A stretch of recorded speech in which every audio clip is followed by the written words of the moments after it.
Good afternoon. I'm Joe Daugherty, and I'm chairman of the Wayne County Board of Commissioners. I want to thank all of the members of the local media for taking the time to help Wayne County report some important information to the public.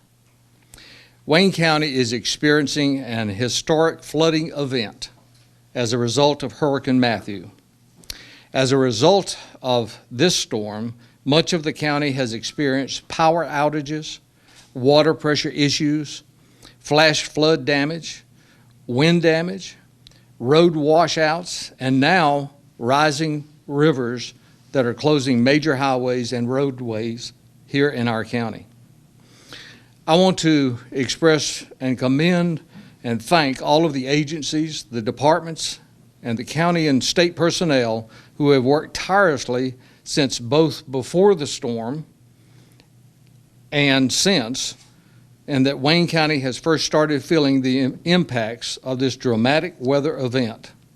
I would like to personally thank all of the staff who helped man our Emergency Operations Center, including the Wayne County Emergency Services Department, the 911 telecommunicators who play a major role in events like this, the Wayne County Sheriff's Department, the Goldsboro Police Department, the fire departments, Seymour Johnson Air Base, and National Guard representatives, Wayne County Public School leadership, and the Department of Transportation personnel. Wayne County employees have risen to the task, and representatives, as well as representatives of the Red Cross and Salvation Army. Standing with me today are key representatives of our county who will share important updates and the most current information pertaining to the rising rivers and expected impacts to our community. We have today Mel Powers, who is the Director of Emergency Services, George Wood, the Wayne County Manager, Scott Stevens, as well as our Mayor of the City of Goldsboro, as well as the Wayne County Sheriff. I'm now going to turn this over to Mel Powers, the Director of Emergency Services for Wayne County. Good afternoon. Well, we'll talk about the forecast. We had Hurricane Matthew come in. Hurricane Matthew dumped approximately 14 to 18 inches of rain into our county, and as an effect, we're seeing that runoff into the Neuse River. So at this time right now, the Neuse River is flood stages is 18 foot. Currently, we're at 26.51 foot. They are expecting us to crest at 28.7 foot tomorrow at 2 o'clock p.m. This is all due to storm runoff within Wayne County of Hurricane Matthew. Yesterday, about 11 o'clock at night, Smithfield crested their Neuse River at 28 foot. So when this starts to recede, we will see the water from Smithfield coming into the county, which is going to extend what we're going to have here in Wayne County. So we're going to look at it dropping down in the next couple days to 27 foot, and then that will probably be with us throughout the remainder of the week. So some of the things we're going to talk about real quick, we do want to talk about our road system in Wayne County. I've had DOT representatives within the Emergency Operations Center. Right now, for an update, we have closed the Southern Connector 581. That has been closed. 117 South, 1 lane north, and 1 lane south are down to single lanes. U.S. Highway 70, NC 581, and I-795 continue to remain open, and we expect those to remain open throughout the duration. We are keeping an eye on US 117 South. We are down to one each lane. There are no plans this evening to close, but we are keeping an eye on that. If we do look like we have to close 117 completely, it'll be after daybreak hours tomorrow. At this time, DOT is out cutting trees off the roads. We do have a state team, a chainsaw team, that came into play yesterday. They are out cutting trees off of power lines and roads at this time, and DOT is out putting signs up on flooded roads. As a reminder, what we ask the public to do, if you are out driving and you come across a road that is flooded out, we ask that you do not try to drive through it. 5 inches of moving water can pick a car up and float it off. Just please remember that. Also, we've had a lot of highway washouts and road washouts, and if there is water across the roads, you cannot tell if there's even a road left. So please, when you're driving in the cars, if you see water across the road, turn around, don't try to go through it. We talk about our utilities. I had a conference call with Duke Progress just a little while ago. They are in the process of restoring power to Wayne County as well as the state of North Carolina. I will tell you that a lot of people got a text from Duke Progress stating that their power should be restored by Sunday. I know a lot of people panicked on that. Just so you know, that is something that they send out to everybody. So everybody got the text that they're going to get their power put back on 10/16.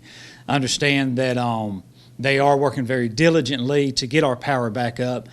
The only obstacle they're having now is flooded areas. They cannot get some of their technicians into some of these flooded areas, but they are working hard. So there are some areas that unfortunately we're going to have to wait for the flood waters to recess back, and then we'll be able to get those linesmen out there to get those up. But I will tell you that they have worked diligently and nonstop since yesterday, and I would say that statewide they have already restored over half of the power for the citizens of North Carolina, and they are doing the same for Wayne County. So with that, I'm going to turn it over to the mayor of the city of Goldsboro. Well, good afternoon, everyone. I am Chuck Allen, Mayor of Goldsboro, and I want to hit on 2 or 3 things. The first thing I want to do is I got some people I want to thank. Saturday morning when I went to the Emergency Operations Center, the mood was kind of jovial. We thought we were going to have some heavy rains. We thought we were going to have some wind. About 3 o'clock that afternoon, the mood had changed to emergency mode, and it was unbelievable. But the things that I have seen happen at that Emergency Operations Center in this county are just unbelievable. I will put our folks against anybody, anywhere, anytime. So I really want to thank all, and they've worked shift after shift, from the clerk to the manager to the sheriff to the it's just everybody. It's been the best team effort I've ever seen in Goldsboro, and I'm just really proud of everybody. And I'm not going to start mentioning names because I'll leave somebody out. But it's just a great effort on behalf of Wayne County, the city, and all the other folks, and trying to make things better for our citizens who are under a lot of stress right now. Secondly, I do want to thank from the state level, the governor has called every day. The governor was flying over today. Representative Moore flew in here yesterday and checked out things. Senator Tillis' office, all of them have called. They've said, if you need anything, call us. So, Representative Bell has called, been up here, all that. So they all are caring for our citizens, and they call it. And I just want to recognize that and thank them. And we do call them back if we need something. So fortunately, I think Wayne County has been pretty self-sufficient in this thing. But there are needs, and they have tried to help us with them. Thirdly, we get a lot of calls about the water. The water in the city of Goldsboro is safe to drink. Our Scott, from our manager down, they have done unbelievable work trying to save this water plant. We don't 100% know we're going to be able to do that. So I encourage everybody to store some water, buy some water, fill your bathtubs. This thing could go on through next weekend. So you need to have 3 to 5 days worth of water any way you can just to be safe. Hopefully you're not going to have that, but let's be safe. So I want to encourage everybody to do what you can to save water. And we will know more. I think the river's cresting tomorrow in early morning, so we'll know better. But I can tell you that the city of Goldsboro has done everything I believe humanly possible to save this water plant. And then lastly, as Mel says, I'm riding all over the city. I do see a lot of people going over roads that have water on them, and then they get stranded. And they are just creating havoc for our rescue people, our police, who need to be doing other things. So I'm going to be a little meaner than Mel. You don't need to be on these roads if you don't know what you're doing, and most of you are out there doing nothing anyway. So just stay home and let us get the stuff done, and then we'll get everybody back in operation first next week, because you need to have patience. All these emergency responders are working their tails off for this city and this county. You can't do it overnight. This is a huge, huge deal. And I just want to encourage everybody to have patience and work with our folks. Thank you. Good afternoon. I'm George Wood. I'm the county manager. I just want to echo what the chairman said. We have worked diligently for several days now, and I want to give a lot of credit to all of the agencies. I've worked in several jurisdictions, and I've never seen a better cooperative effort than here in Wayne County. I think we've worked extremely well with schools and also with the city, and I want to give Scott special recognition for doing everything they can to keep the water plant up, and that's been a big effort for us. The part I wanted to go over, you've heard about the utilities. What we've been doing also in the last couple of days is doing an assessment on our own facilities. Overall, the county facilities weathered this thing extremely well. We were very fortunate. We've had a few minor leaks here and there, but no major damage.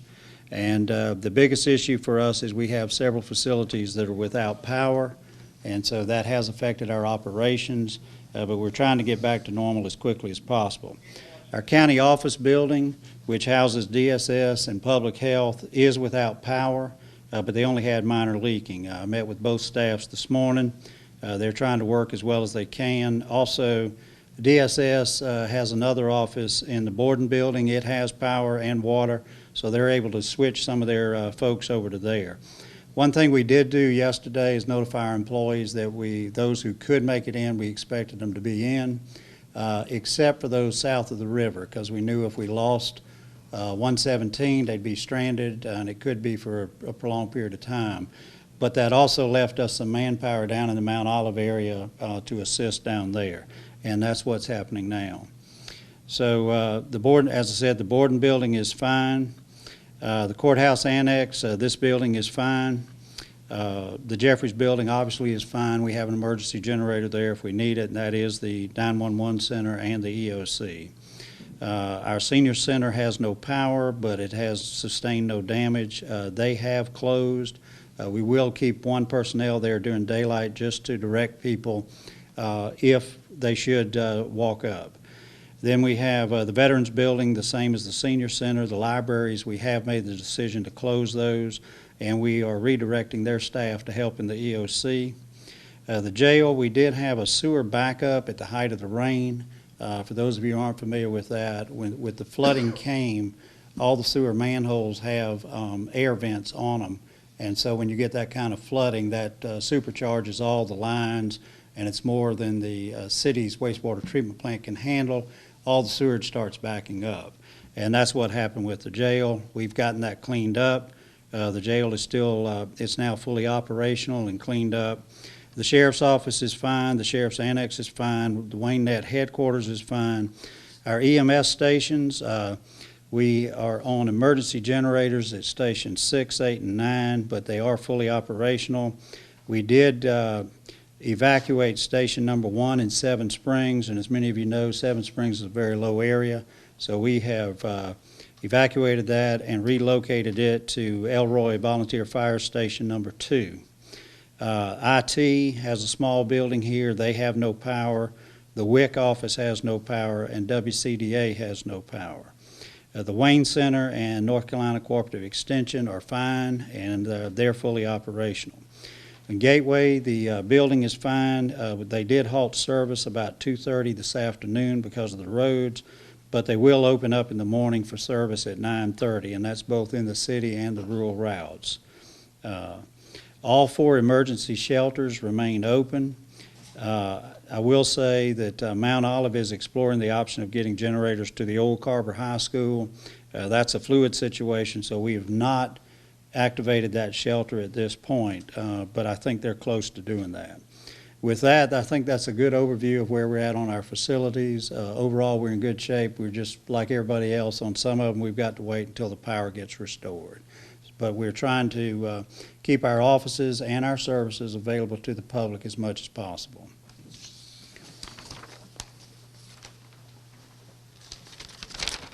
Good afternoon. I'm Sheriff Larry Pierce. Due to the impact of Hurricane Matthew, Wayne County did declare a state of emergency on Saturday, October the 8th. Under this emergency proclamation, there is a curfew in place each day from 9 p.m. each evening till 6 a.m. the next morning until further notice. The first evening was a 6 to 6 curfew, but we did extend the hours that people could be out as of last night to 9 p.m. So the curfew is in effect 9 p.m. to 6 a.m. each day until further notice. During this curfew, there will be no alcohol sold within Wayne County, and all citizens are advised to stay in unless you are reporting to or from work, and then you should have information to provide to the officer as to where you're going to and from. During the storm, we did have 2 deaths that were not weather-related trauma deaths. One death did occur in one of our emergency shelters, but that was a cardiac-related incident. We had 1 fire truck that was lost during a water rescue during the storm in a vehicle accident. 3 firefighters were injured with minor injuries. I would like to mention there are a number of rumors going around that facilities or services will be terminated in different areas of our county. All these rumors have been put out in our press releases that they were rumors only, and I would just say that if it is not in one of our Emergency Operations Center press releases, that you should not rely on that information. Also, be aware that as the water recedes and you have damage to your property, just be aware that there may be scams that will be attempted on you for repairs. Just be sure that you use reputable sources for your repairs. Thank you.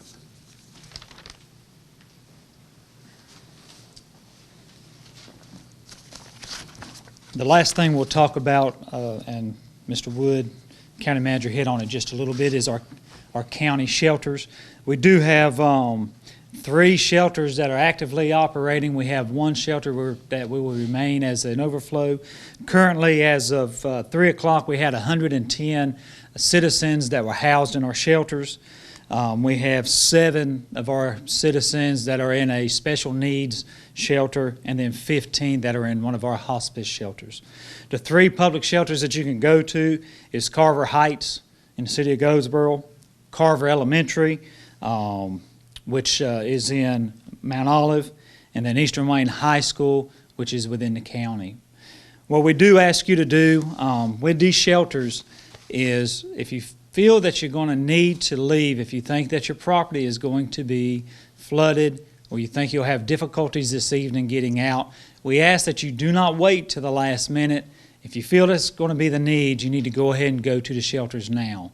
It only becomes worse after the sun goes down, because then we're unable to track exactly where the flood waters are at, and it becomes very hazardous and dangerous, not only for the citizens to get out, but for our many first responders and National Guard that are here to try to assist you.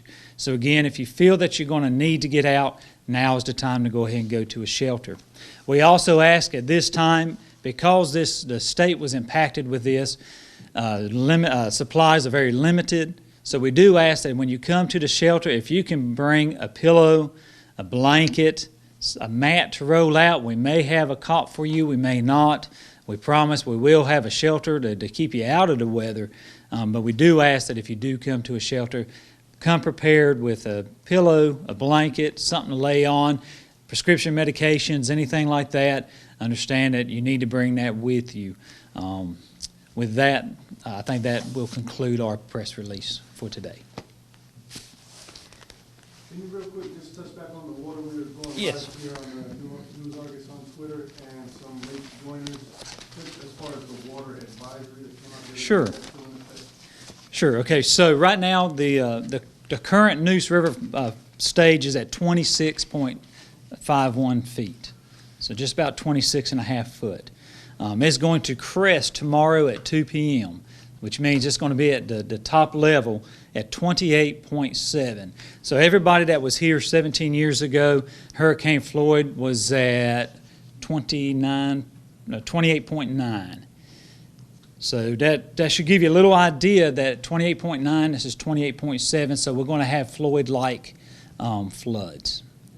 And this will be around for probably next 4 to 5 days. I'm sorry, with the water quality, what safe to drink should people be boiling? That kind of thing? Okay, as we have talked to the water districts, at this time we do not feel there's any contamination of the water, but as a precautionary, you can boil your water, your drinking water.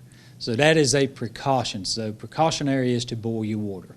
As far as we've been told in the EOC, we have had no reports from any water districts that we have contaminated water within the city or county. Are there any No, sir. The only bridges that we know that are out, Ferry Bridge is underwater, and then 117 south in Marmac. Of course, we have southbound lane that is shut down and a northbound lane that is shut down. And you mentioned there were certain areas where the power is out that have been flooded and people will not be able to get to. Right. Later, they will try us out where all those areas. I do not know where those areas are at. When I had my update with Duke Progress representatives, they told us they were working diligently, but there are some areas in the county that are so flooded out that they cannot get their linesmen to the area to even try to restore the power. And do you have an estimate on how many water rescues there have been throughout the county? They're ongoing.